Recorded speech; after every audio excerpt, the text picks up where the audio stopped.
এই ভিডিওতে আমরা দেখব যে আমি কপি পেস্ট করব কোনো একটা রেঞ্জ, কিন্তু পার্শিয়ালি আমরা চাইবো যে মুভ করুক, আর পার্শিয়ালি আমরা চাইবো মুভ না করুক। যেমন আমরা একটা প্রজেক্ট করব স্যালারি শিটের। আপনার কলাম সি এখানে আছে হচ্ছে বেসিক, এমপ্লয়ি ওয়াইজ বেসিক।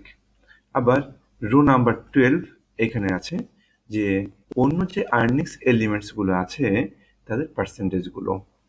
আমরা চাইবো এখানে এমন একটা ফর্মুলা বিল্ড করতে যেন এইটাকে কপি করে আমরা ডাইনে ডাইনে এবং নিচে নিচে সব জায়গাতে পেস্ট করলে অটোমেটিক্যালি এক্সেল এটাকে অ্যাডজাস্ট করতে পারে। যেমন এই সেলে এইটা গুণন এইটা অটোমেটিক্যালি করতে পারে।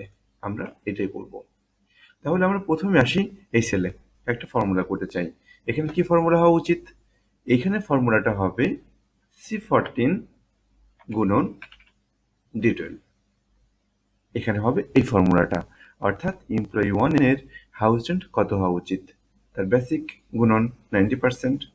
না, আমরা একটা সেলের ফর্মুলা করে ফেললাম।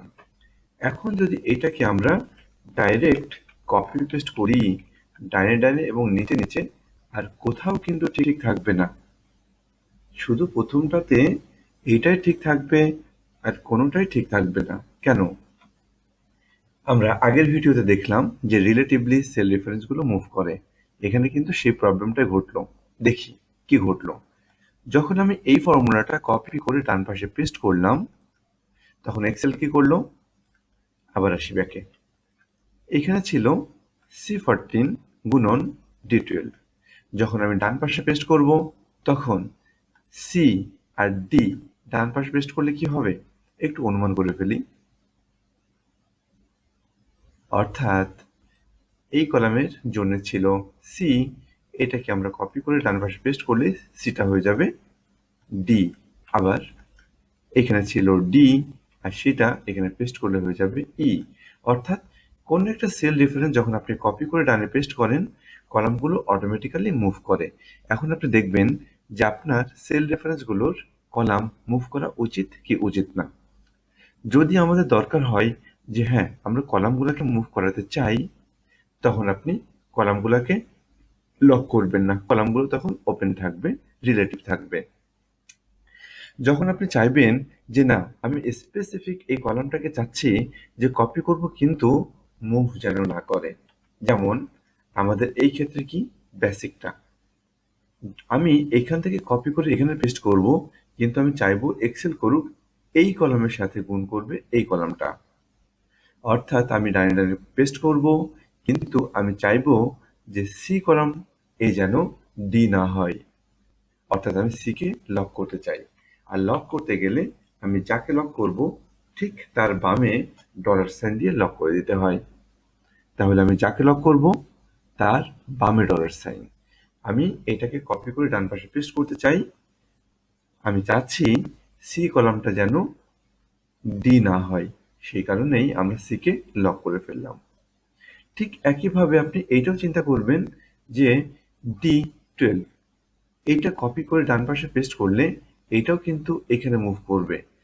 আপনি কি চান যে এইটা এখানে কপি পেস্ট করলে এইটা এখানে মুভ করুক, অর্থাৎ এইটার জন্য এটাকে মাল্টিপ্লাই করুক? হ্যাঁ, আমরা চাচ্ছি যে কলাম ডি এটা মুভ করে এই সেলের জন্য ই কে রেফার করুক, সেই কারণে আমরা ডি কে লক করব না। এখন যদি আপনি এটাকে কপি করেন ডানে ডানে, এখন দেখেন অটোমেটিক্যালি এটা ঠিক হয়ে যাবে। যেমন এ হচ্ছে আমার প্রথম ফর্মুলা, এ হচ্ছে দ্বিতীয় ফর্মুলা, এ হচ্ছে তৃতীয় ফর্মুলা। অর্থাৎ এই সেলের জন্য তো এটাই হওয়া উচিত যে বেসিক গুণন স্পেশাল অ্যালাউন্সের পার্সেন্টেজ। হ্যাঁ, সেটা করলাম কিন্তু।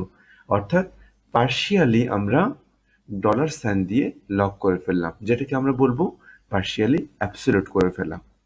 অর্থাৎ আমরা সি কে অ্যাবসলিউট করে ফেললাম, অর্থাৎ সি কে অ্যাবসলিউট করলাম, আর আমরা ডি কে অ্যাবসলিউট করে নিয়ে আমরা রিলেটিভ রাখলাম যেন এটা কলামে কলামে মুভ করতে পারে।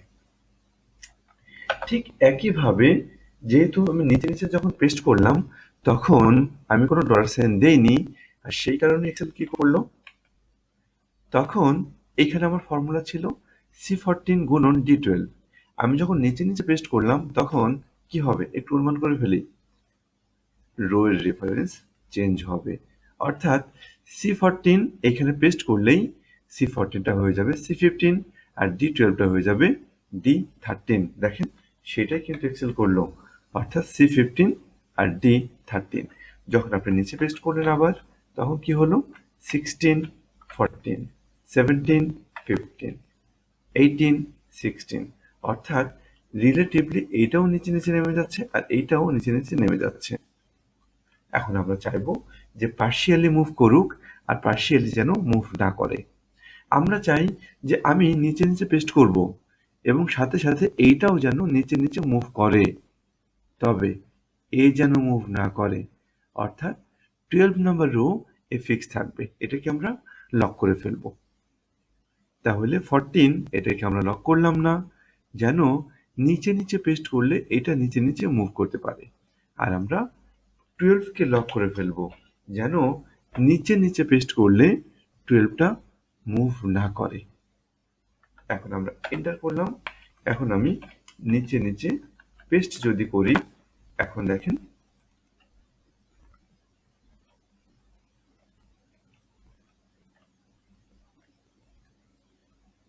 কলাম সি এর রো এর রেফারেন্সটা নিচে নিচে মুভ করলো, অর্থাৎ কলাম সি এর রো এর রেফারেন্সটা মুভ করলো, যেহেতু আমরা ডলার সাইনটা ইউজ করিনি।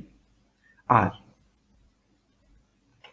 D12 এর 12 কে আমরা লক করে ফেললাম, যে কারণে আমরা নিচে নিচে পেস্ট করলাম, কিন্তু এই যে D12 এই 12 নাম্বার রোটা আর মুভ করবে না, কারণ আমরা 12 কে লক করে ফেললাম। এখন আপনার ফর্মুলাটা কারেক্ট। এখন এইটাকে কপি করে পেস্ট করে দেন, ডান। এখন যদি আপনি টেস্ট করেন,